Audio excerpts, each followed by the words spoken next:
Hey guys, and welcome back to my channel. If you're new here, my name is Aaron and I am a third-year kinesiology student at the University of Alberta here in Canada. Last month, I was spending a usual evening procrastinating and going down the rabbit hole of the internet of productivity, and I came across this article discussing what was called the P.A.R.A method of organization. The main idea of the article is about creating the perfect organizational system, one that is universal, actionable, and supports you in everything that you do. Obviously, upon reading the hook, I was greatly intrigued and decided to venture on in the rest of the article and see what this perfect organizational system was. So P.A.R.A, or P-A-R-A, is an acronym that stands for four things. The P stands for projects, the A for areas, the R for resources, and finally the A again for archive. Projects are defined as a series of tasks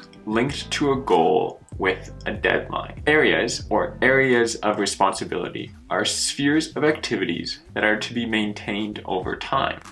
An example might be something like your health. The R, or resource, is an ongoing interest or sphere that you're interested in. And finally, archives is just a collection of all three that has been done in the past. To understand the differences between these a little bit more and see the hierarchy that exists, the article then gave a picture, which I'll show to you now. And basically you can see that the biggest one will be the resources, and within the resources are then the areas of responsibility to be maintained over time, and within the areas are specific projects. And within each project is a specific task that has to be done. Now, so far, this may not be super mind-blowing to you, and to be honest, it wasn't super mind-blowing to me either at this point. But I persevered on looking for that perfect organizational system. And then the authors started to discuss how this affects our to-do list. And this is where things started getting interesting. You see, I make quite a few to-do lists. I make them probably every week or every day or whenever, of things that need to be done. And usually when I start writing a to-do list, things will start out pretty good.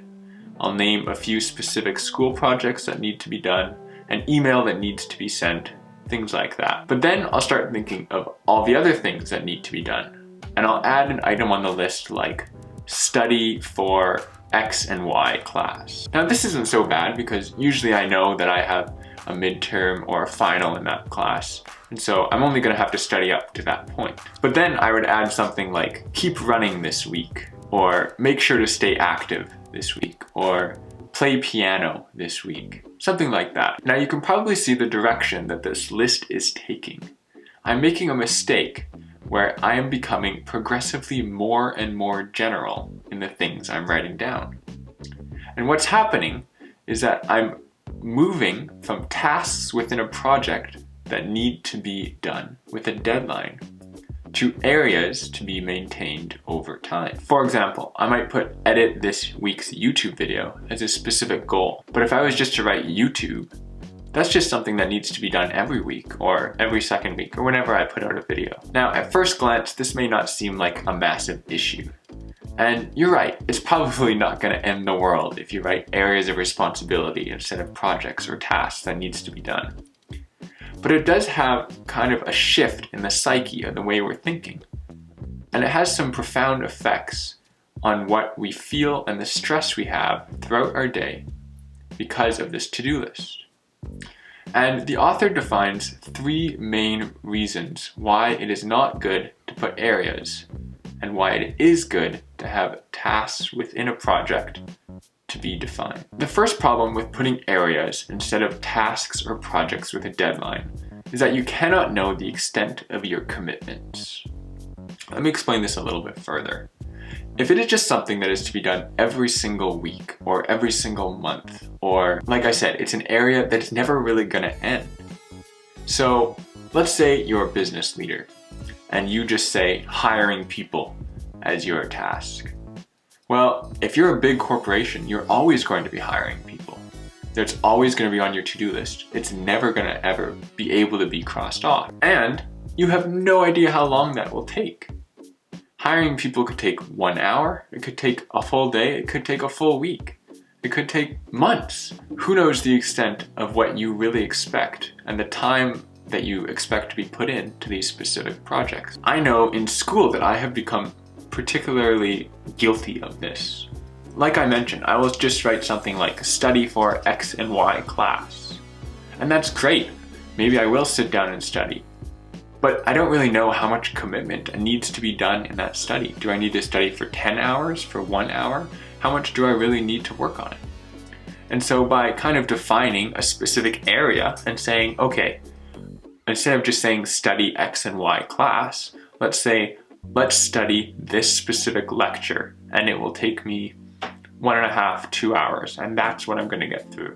If you don't write it down, you'll never really be able to attack it the way you really want to, because you just don't know what that commitment really entails.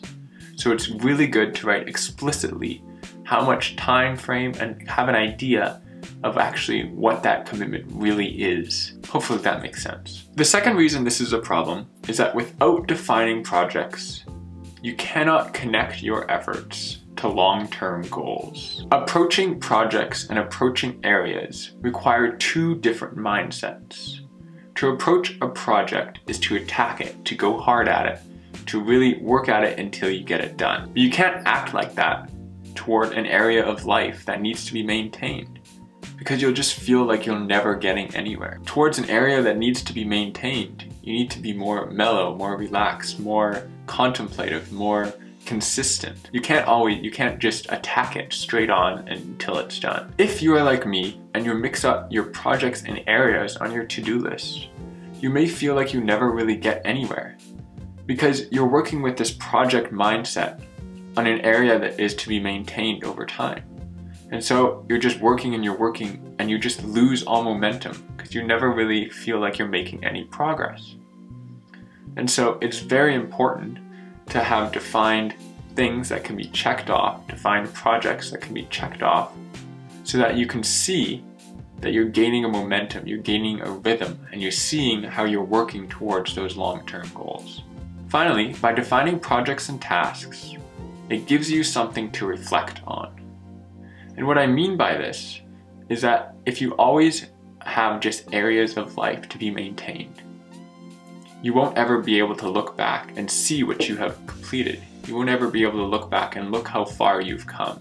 You won't be able to reflect on any of it because it'll just seem like it's the same thing that you've been working on since day one. But if you have specific tasks, specific projects that are crossed off, that are completed, at the end of the year, you can open up your book or your computer or wherever you've been keeping track of these, and you can see exactly what you have done. You can see the progress you have made, and you can write it all out.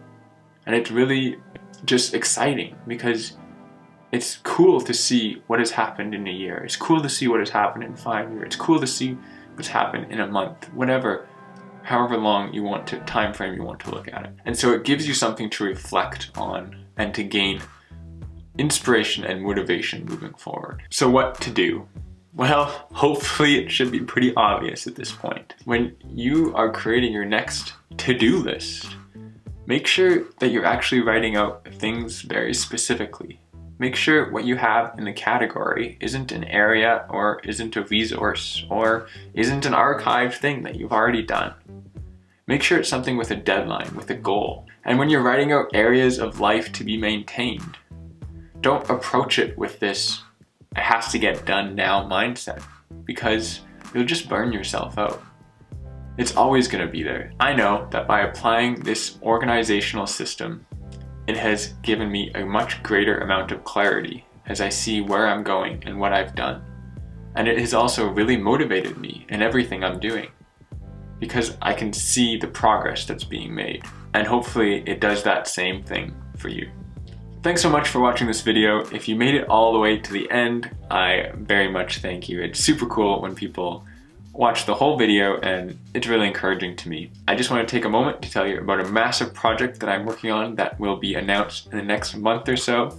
I'm super excited about it, and it's really fun, and so I hope you guys will get excited about it too. We're just putting the finishing touches on it and should be able to announce it pretty soon. So exciting stuff. Yeah, thank you so much for following along as always. See you later. Have a good one.